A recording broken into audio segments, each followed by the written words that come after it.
Ladies and gentlemen, please welcome to the stage the UN Secretary-General's Special Envoy on Tuberculosis, Ambassador Eric Goosby.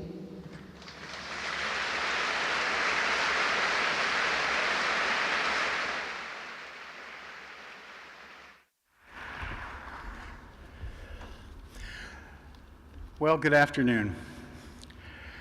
It's really an honor to be here with all of you today, and I am especially honored to be here with President Bill Clinton. In spite of the fact that our distinguished speaker today has done such extraordinary things for the United States and for the world, I'm going to try my best to put it succinctly, but it won't be easy. To keep what could be a long introduction brief, because I really know that you're here to see President Clinton and not me. If you would allow me just a few minutes, I would like to recognize the truly outstanding and sustained leadership that President Bill Clinton has shown in our fight against AIDS and tuberculosis. I had the honor of working with President Clinton in 1987 at the Office of the National AIDS Policy Director during Sandy Thurman's period, an office that was founded by President Clinton in 1993. It was created to address the AIDS crisis. As president, he responded aggressively to this crisis, scaling up attention to research, prevention, and treatment. He convened the first ever White House conference on HIV and AIDS in December 1985, released the first national AIDS strategy in December 1986, and prepared the first federal biomedical research plan for HIV/AIDS in 1997. Overall funding for AIDS-related programs within Health and Human Services within the United States increased by 156% during his administration. And President Clinton directed the Department of Justice to vigorously prosecute any employers or healthcare facilities that discriminated against people with HIV/AIDS. President Clinton's leadership made significant strides to curb the epidemic with the aggressive implementation of the Ryan White Care Act in the United States. From 1995 to 1990-10, he then instructed me to add a supplement in the Minority AIDS Initiative that dropped more than 70% of the new infections in the country, and in 1995, the AIDS cases fell off the list of the top 15 causes of death in the United States. After leaving office, President Clinton did not stop. He continued his work to fight the epidemic, but on a global scale. At the International AIDS Conference in Barcelona in 2002, Nelson Mandela asked him to help millions of HIV-positive people in developing nations who were unable to afford life-saving medication. President Clinton garnered international support and agreements with his personal relationships, also engaged with pharmaceutical companies in a way that they had never before been, that led to a dramatic shift from only 50,000 individuals in sub-Saharan Africa on antiretroviral therapy and only 200,000 globally in the developing world on treatment in 2002. Now approaching over 20 million people today. That cost of these HIV treatments has dropped dramatically because of these partnerships, and in most cases, more than 85 to 90%. Truly a remarkable achievement that keeps on giving. When you think of the lives touched and the lives saved because of that, the family stabilized, the community stabilized, and the country stabilized, it is truly humbling. These efforts, which continue today through the now independent Clinton Health Access Initiative, also known as CHI, have reached millions of people and saved lives. On the TB front, CHI has been a leader in working with countries to address pediatric tuberculosis along with HIV expansion, and is also working closely with the Ministries of Health in 7 focus countries to improve national responses addressing challenges with multi-drug resistant tuberculosis. And that really is just the tip of the iceberg. President Clinton is known for so many accomplishments that I almost feel his dedication to global health really got lost in his narrative.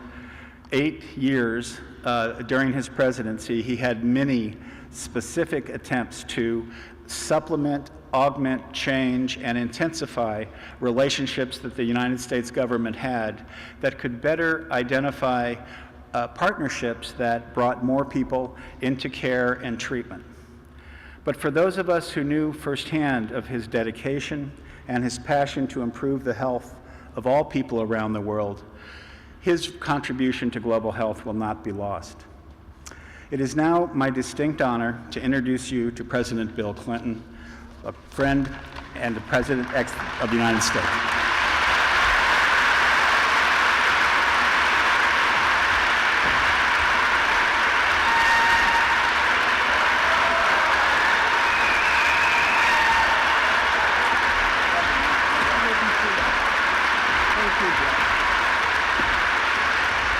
Thank you. Thank you very much.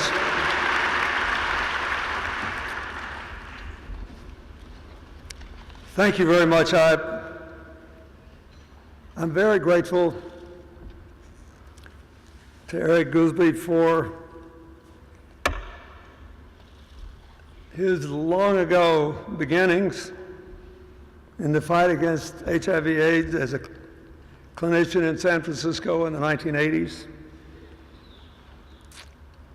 to his work in our administration, to his service on the board of the Clinton Foundation.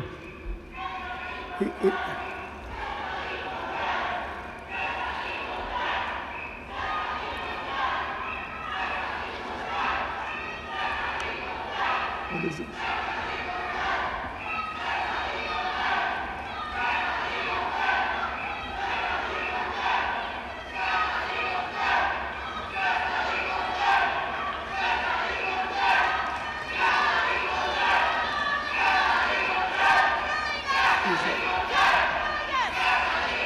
Bill Clinton, President of the United States. President Clinton, we demand for decriminalization of sex work worldwide and in the United States. We demand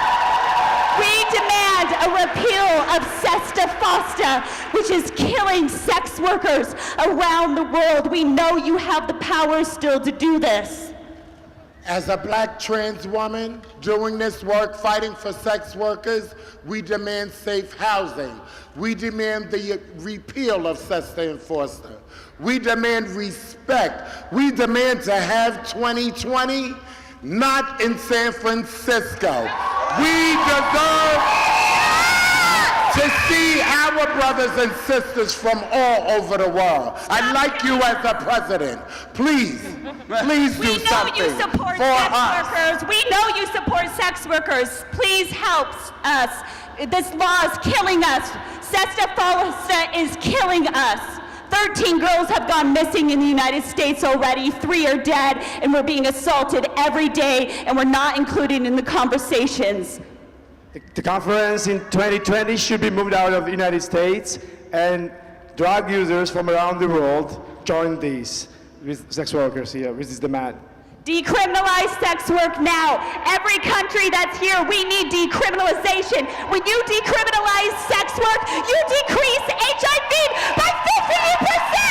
By 50%! If you want to decrease HIV, then decriminalize sex work. The Lancet shows that 50% of HIV prevalence goes down when you decriminalize sex work. Sex workers work.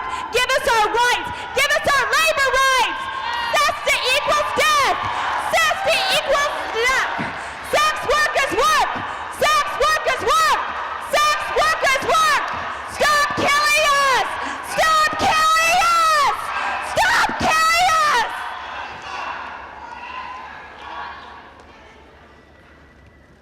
And even in Europe, we all are influenced by this bad situation in America. Please protect us.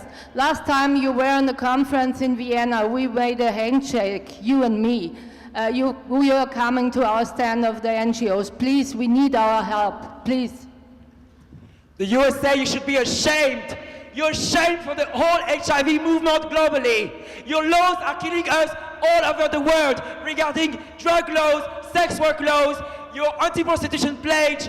Your policies are horrible. You are killing us, including in the USA. You are treating us like cheats, like criminals. You should be ashamed, and you should have a conference in the USA. You have travel restriction. Thank you for listening to us.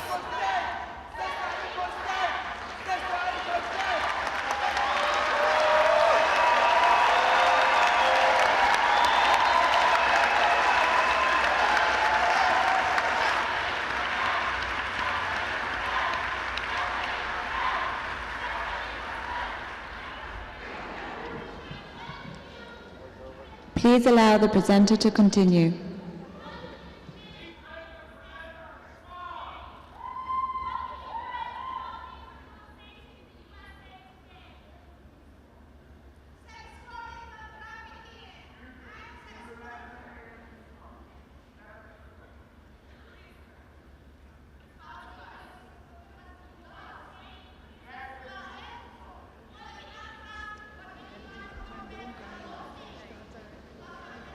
Do we know which text we're supposed to say?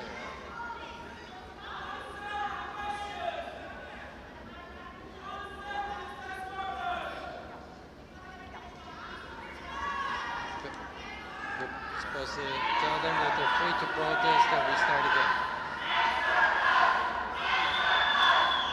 Which line?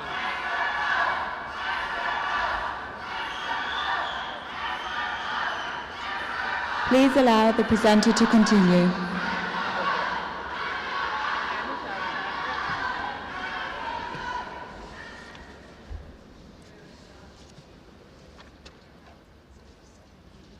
Please allow the presenter to continue.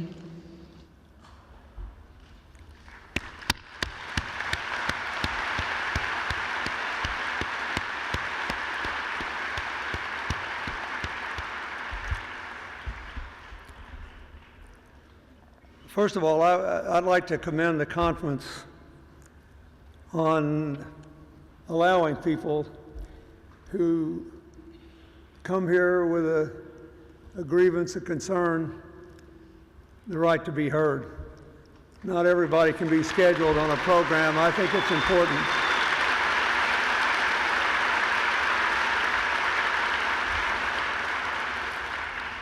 So, Dr. Becker, Dr. Rice, Owen, Ryan, thank you for doing that. I also would like to say just one more word about Eric Goolsbee.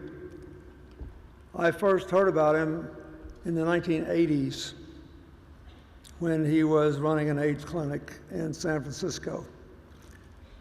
I know San Francisco is in the United States, and I know that a lot of you disagree with our government on a thing or two.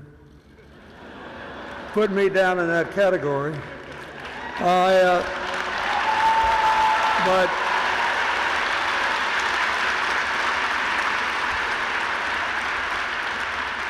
you should also know that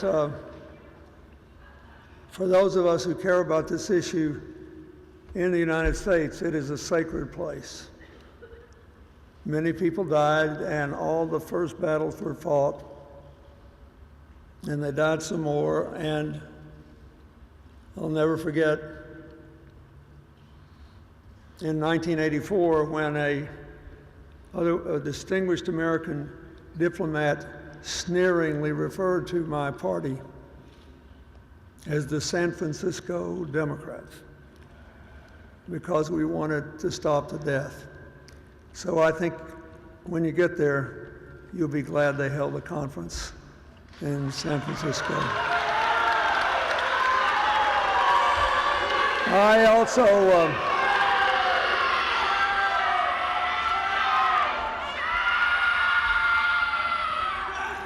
also want to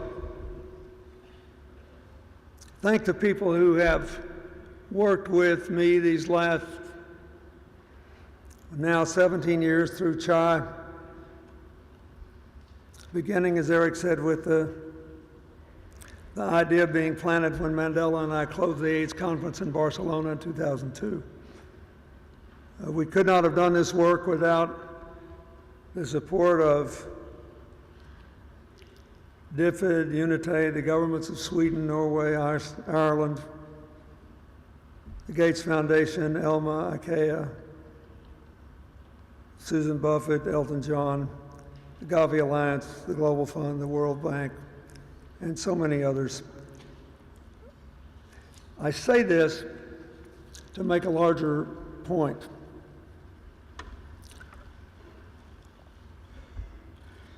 The whole fight against AIDS worldwide and against tuberculosis, the current effort to reconcile the need to deal with non-communicable diseases without abandoning our efforts. All of these things represent remarkable partnerships. There has been no Brexit in the war against HIV and AIDS. And I've got several things I want to say today, most of which will be painfully obvious and which are known to many of you better than to me. But there was an article written just a couple of days ago by Laurie Garrett, who generally always reminds us of the dark side of this struggle we're in. It made me want to just say this. The most important thing I have to say is, through a combination of complacency in some places and outright hostility to global multinational cooperative efforts in others, there is a serious risk that many people will say, let's quit doing this, or let's ease off, or let's go spend time on non-communicable diseases, or any other, I can think of 10 other reasons. There is always a reason to abandon or reduce your efforts in a cause in which you have been involved, in which total victory has not been achieved. That would be calamitous here.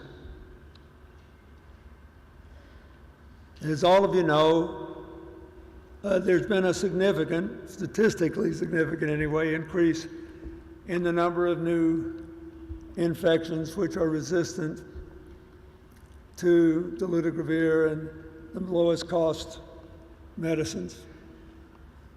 So what are we supposed to do? Well, the same principles which drove down the price of first-line AIDS drugs will drive down the next group if you get the volume up and you do all the work that has been done. So if you don't remember anything else I say,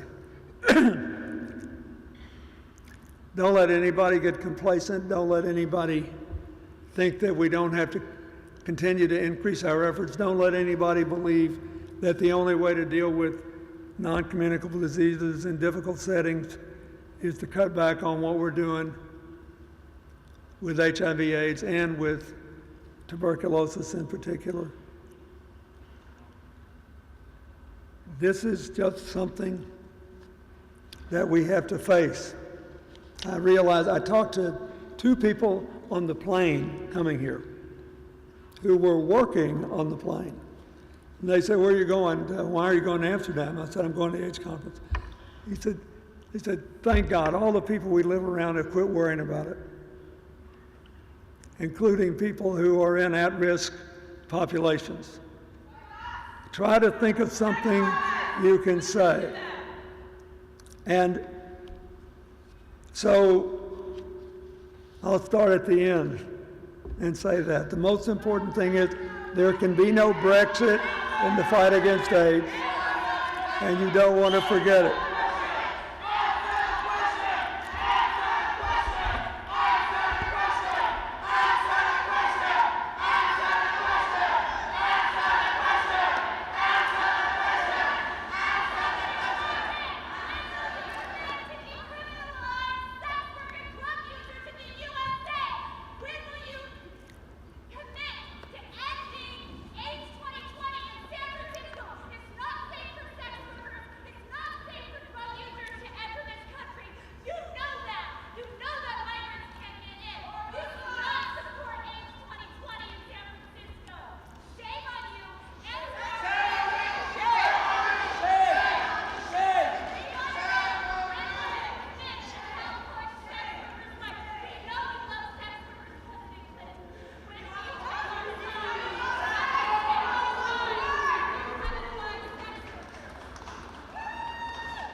I don't know what the question is. I know you. I don't know what the question is. I do know this. It was explained to me that under the rules of this meeting, you would be given a couple of minutes at the beginning to protest, and I would celebrate it, and I agree with that. And like often happens, you think we should follow the rules, but you shouldn't. So I don't know what the question is. I don't know what the question is. And I don't know, but all I can do is, you've made an assertion here, which I have no reason to disbelieve, but I don't know.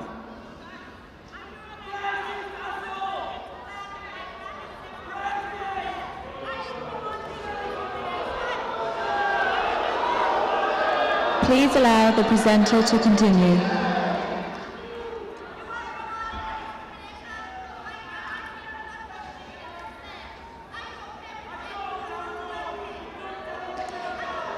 Please allow the presenter to continue.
What do you say? We're going to try again?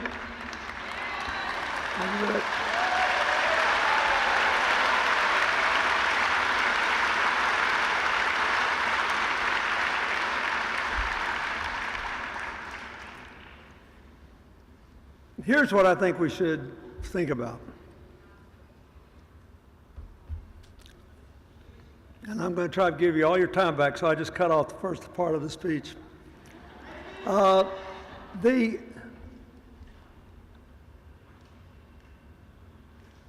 The number of people on treatment is higher than ever before. The number of people who have... Thank you. I think some attention should be given to the other victims of HIV and AIDS and the other victims of tuberculosis. And I've already explained I am not in a decision-making process here. I will, if you will send me a note, tell me what you want me to look into, I will. I don't know what you're saying, and I can't give this whole convention over to this. I'm sorry, I don't know. Believe me, I wish I knew everything.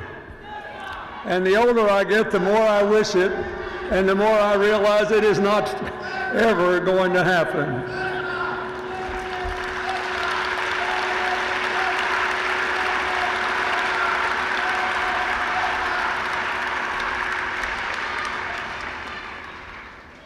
Please allow the presenter to continue.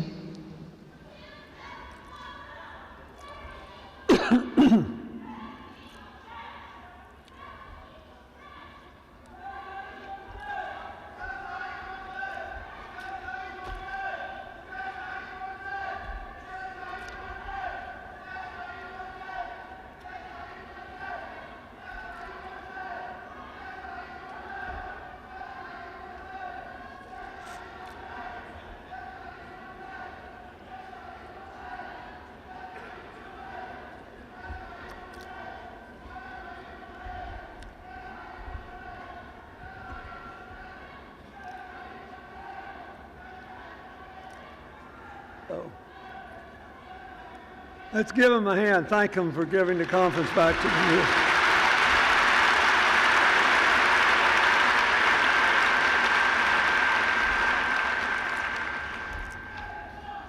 I think where we are today, with all of you know the positive numbers, and I think that we all know there are serious efforts being made to meet the UN AIDS targets, the 90-90-90 targets, the 2015 WHO recommendations. The majority of countries are going forward with test and treat policies. But the recently announced results in Eswatini, the country formerly known as Swaziland, basically give us a glimpse of why we should be optimistic and why we should be sober of what we're up against. It has the highest HIV burden in the world now at 26%. We started working there at CHIA several years ago, and in 2011, when we received funding from the Dutch Postcode Lottery's Dream Fund, we realized we had a long way to go.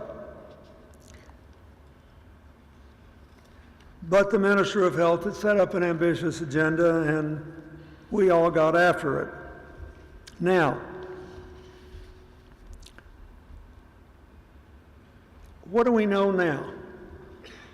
We know that there's still more we can do. Thanks to the partnership we had with AIDS Fund, the country committed to overcome the gaps in the system to eliminate barriers to reaching everyone who needed treatment and testing. We put together a consortium called MaxArt, combining global and local networks of people living with HIV and research institutions and NGOs. In the first 3 years, more than double the number of people being tested, almost double the number of people on ARTs, and reduced the loss to follow-up ratio of clients by about a third. The government then, with the support of partners on the ground, in the next couple of years, had managed to reduce the rate of new infections by 44%. Now, when you get numbers like that,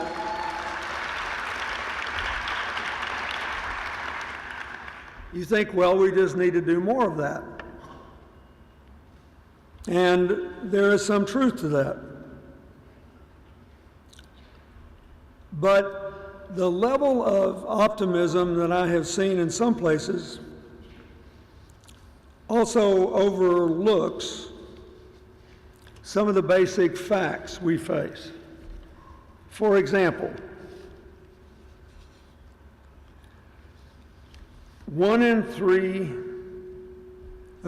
someone becomes infected every 3 minutes. The number of people with new infections has been going down, but held steady in 2017. 1.8 million, that's a big number. And the growing demographics, more young people, especially in Africa, and the growing rate of infections in Eastern Europe and Central Asia mean that these numbers are going to get bigger. The gender inequalities are pretty breathtaking for new infections, and the burdens on women and girls are going to require special efforts to be addressed. 940,000 people died of age-related illnesses last year, and if that trend is continuing this year, that means approximately 35 people will die while I'm up here talking. Therefore, it's important not to let anybody suggest that we should basically engage in too much self-congratulations or relax. There are more than 15 million people still living with HIV not on treatment. 25% of those don't know their status. Even in high-income countries, we have problems. 15% of the 1.2 million Americans living with HIV don't know their status. And as I said earlier, there are new strands appearing all the time in this malicious, devilishly clever virus resistant to the remarkable progress that has been made in cutting the price and increasing the volume and availability of dolutegravir. So, what are we going to do? First, we need to test more, treat more, and deploy more prevention strategies, and scale up what we know is working. There are still too many young people, especially, not being reached. There's still too many people who aren't using the best data to target their efforts and to monitor results. We at CHI have done a lot of work trying to get the right technology out there, but a lot needs still to be done.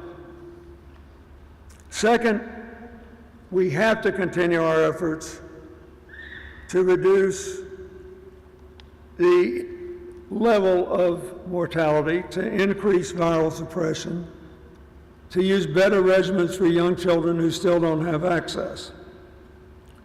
I'm very grateful that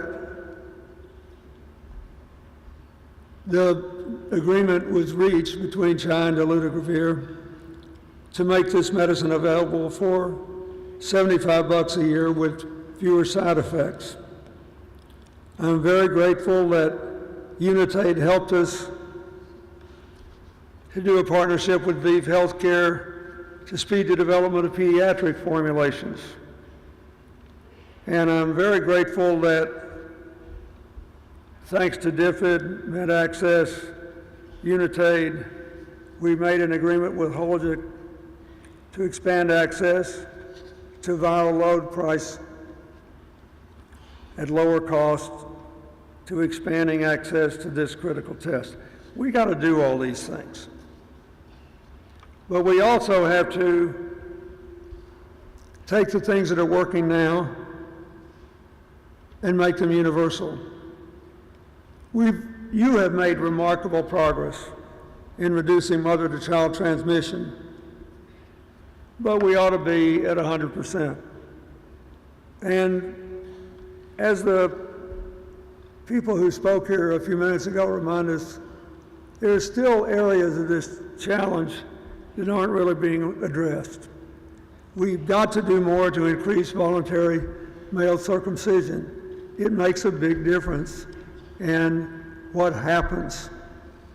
And I believe we have to fight for more oral PrEP and continued development of promising tools like long-acting injectable PrEP. I think it is important. I must say, I've been somewhat perplexed at the opposition to this. And it's part of the swirling attempt to relitigate all these questions of sexual orientation and sexual identity in the context of the new politics of division that are sweeping the world. All I know is the only really pro-life answer is to save as many lives as possible by treating all these issues as public health issues. And so we have given a lot of thought to the importance of being steadfast, opposing discriminatory policies that will take us back, like those recently in East Africa that make it harder for the LGBTQ communities to access prevention, testing, and treatment. And we got to protect the activists who are out there putting their necks on the line to do this. It is, I will say again, if you believe in free speech, you believe in democratic government, you have to face the fact that there will be action and reaction and progress and retrogression. But you have to argue that when people tell you they sanctify life, the test is save as many lives as possible. This is always going to be a public health challenge. You can have your debates on the side about what the political policies ought to be, but save as many lives as possible. I also think this is important to, in this conference, should remind people that TB is still the largest killer of people with HIV. For all the progress we've made, so everything that can be done to increase screening, treatment, and prevention, and deal with other advanced complications of HIV should be done, particularly with regard to children who are so very vulnerable to tuberculosis.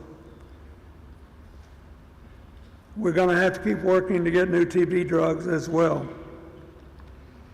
So I'm very hopeful that in just a couple of months, at the first high-level meeting on TB at the UN, we'll be able to make progress, and for obvious reasons, I hope President Modi will go, or Prime Minister Modi will go, and I hope other leaders will go as well. I want to say one other thing about this. I'm glad that there are people who haven't lost their passion for dealing with these issues. But I think it's important to remember I'm in the Netherlands, so I have to say something about two issues. First, in all the years we've been working on AIDS, we've had two people lose their lives in service. Both were Dutch. Both were nurses. In 2006, in Lesotho, Samuel Verwey was shot and killed. We still believe it was a case of mistaken identity, but she lost her life just the same. In 2013, a young woman who had just gotten her doctorate in public health and was about to deliver her first child, Elifly Foods, was killed when her partner, in the mall terror attack in Nairobi, Kenya.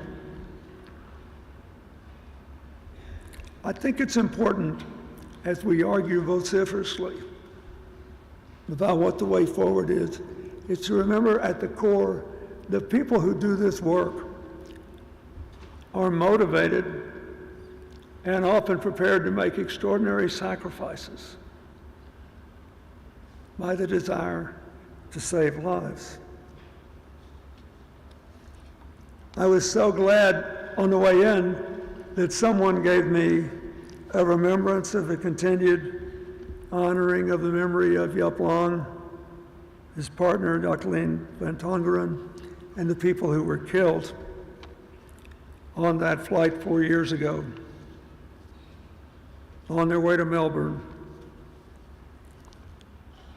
I also want to say a final word of thanks to the Dutch Postcode Lottery. The Dutch can be very proud. It is now the third largest donor to non-governmental causes in the world.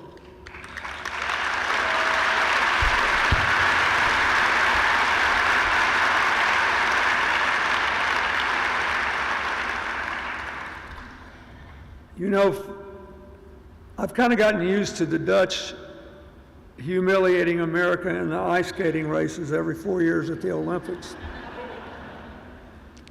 And I love having something to say that 100% of the world ought to be proud of.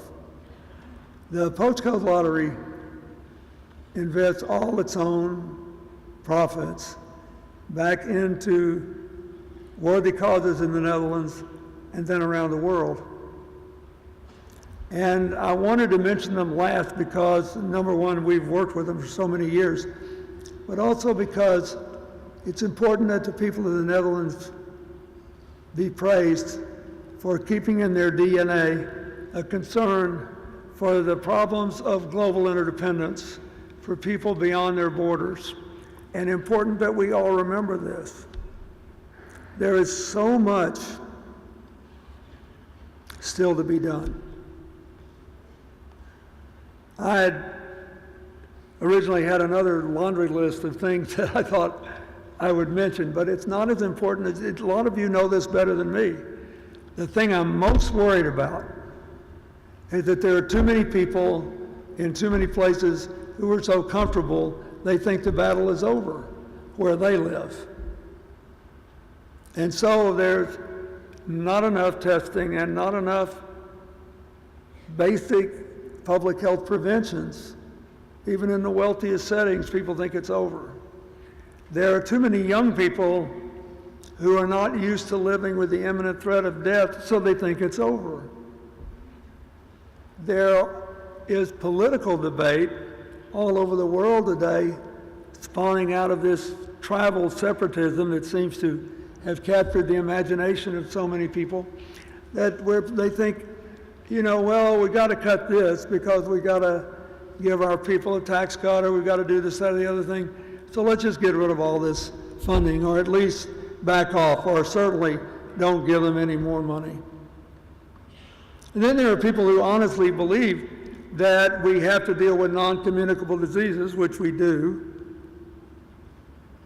And when we were rebuilding the health system with Partners in Health, and then Dr. Paul Farmer, who's here, who's also on the CHOP board, we built a hospital in Rwanda after the genocide. It had the first cancer center in Central Africa. We're all for that. But if you think, anyone, that we can possibly bring the developing world to where we want them to be by abandoning the fight against HIV and AIDS and the collateral struggle against tuberculosis, you need to think again, because the virus does mutate. There is no Brexit option that does not end badly for real people in these developing countries, and maybe in the developed world as well. I know it's hard to believe today, but it's almost certain, maybe not in my lifetime, but a good vaccine and a cure will be developed. The developments in the human genome endeavor are exposing all kinds of possibilities. We may really learn how to change our bodies so they can deal with it in an autoimmune way. But we're not there yet. We have got to hold the line. And I promise you that if we do what some people want to do and walk away from this or cut back on this, the chances of a return to epidemic proportions that with breathtakingly negative consequences, the chances of that are big enough that it could derail any number of other health, economic, and social objectives in nation after nation after nation, and leave a littered landscape that the people who ask for it to be done will not have to live with the consequences of. I'm pleading with you, if you don't remember anything else I say, remember this. The easiest thing in the world to do when people are subject to distraction, they're torn up and upset, they're divided, they're fighting, and there are legitimate claims on our money and our time and our attention, it's just to ease up. And the consequences could be calamitous. If for no other reason than the simple biology of the way this virus has worked its way into our collective lives and taken so many of them. It's something you can't walk away from. So, I'll give you an example that's not in my notes. One of the first things I did after what was for me a heartbreaking election in 2016, within 48 hours, I called President George W. Bush. And I asked him, I told him, I said, the best thing you did was PEPFAR. And they will come after it. And I said, they will come after it. And you can save it if you get the commitments now before anybody is thinking about it. So I know that a lot of you would like more money put into PEPFAR. I would too. But that's one, the fact that PEPFAR is still being funded at the level it is, that's something you owe him. I called him 2 days after the election, and he did that, and we can be grateful for that. And so, I'm saying we have to remember that there are still millions of people like that around the world with different political orientations, different religious convictions, who still want this to be treated with the care, the love, the determination, and the fierce response it deserves. So for all of you who have helped CHI, and we have lots of people from CHI here, I'm very proud of them all. For all of you who have done what you're doing now, the number one takeaway has got to be that we now know how to virtually solve a number of problems. We can keep this thing at bay for an almost unlimited amount of time if we're prepared to spend the money, time, effort to do it. We can survive and continue to reduce deaths and continue to enhance lives until the day when we find a cure or a vaccine. But there can be no Brexit. This is not just about money and jobs. This is about life and death. I always think of the International AIDS Conference as a celebration of possibility. And I think every one of you are in the possibility business. Just a little over a week ago, in South Africa, they celebrated what would have been Mandela's 100th birthday. After we both got out of office, started working on AIDS and a number of other things together, I used to try to be with him around his birthday every year. And they are all memorable parts of my life. I still miss him all the time. But I keep these little nuggets with me. So one day I was talking to him and I said, you know, I know you're a great man and all, but you're also a very shrewd politician. And it was very shrewd for you not only to invite your jailers to your inauguration, but to put the leaders of the political parties who kept you in prison 27 years in your government. But come on, it's just the two of us. Tell me the truth. And this was when there was a studied effort to run me out of town in Washington when I asked him this question. So I said, tell me the truth. Now, when they let you out and you were walking to freedom, didn't you hate them all over again? He said, yeah, briefly. I did. That's great when you're out of office, you can say whatever you want. He said, I did, but he said, I realized if I still hated them, when I got in the car and drove out the gate, I would still be their prisoners. I wanted to be free, and so I let him go. And he said, no, wait. And he gave me that, and so should you look. But then I said to him, I said, okay. But how did you get rid of the hatred? How? He said, well, I did it by focusing on the reasons I should hate them. I said, what do you mean? He said, well, look what they did to me. I was abused physically. I was abused psychologically. I didn't get to see my children grow up.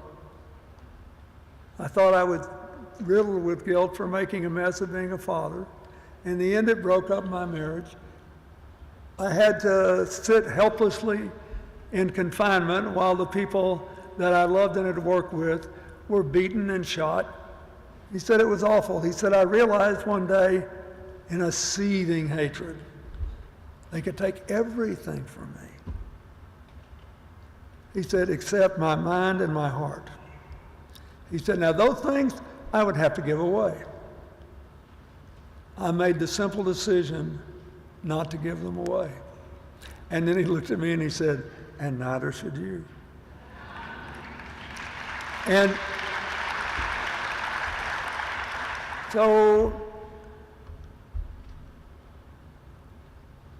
you guys are in the possibility business. Have we made mistakes? Yes. Have we been disappointed? Of course. Are we better on some days than others? Yes. But you got to stay in that possibility business. In the end, all you've got that no one can take from you is your mind and your heart. Do not let the headlines, the madness, the craziness, short-sightedness, the rising tribalism.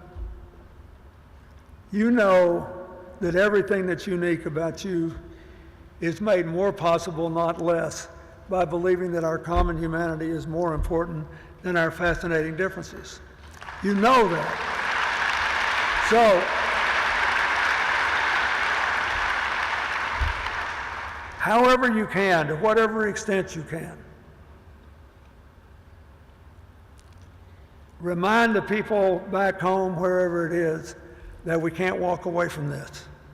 There is no Brexit option that is not calamitous in dealing with HIV and AIDS. And when you get tired, think how tired Mandela must have been by year 11. And think how by hanging on, he lived to walk free, to live to be 95. And think if he would hear, he would remind you that there are no permanent victories or defeats in life. But there is a permanent attitude which will guarantee triumph or constant trial. So just suck it up and make something good happen. God bless you.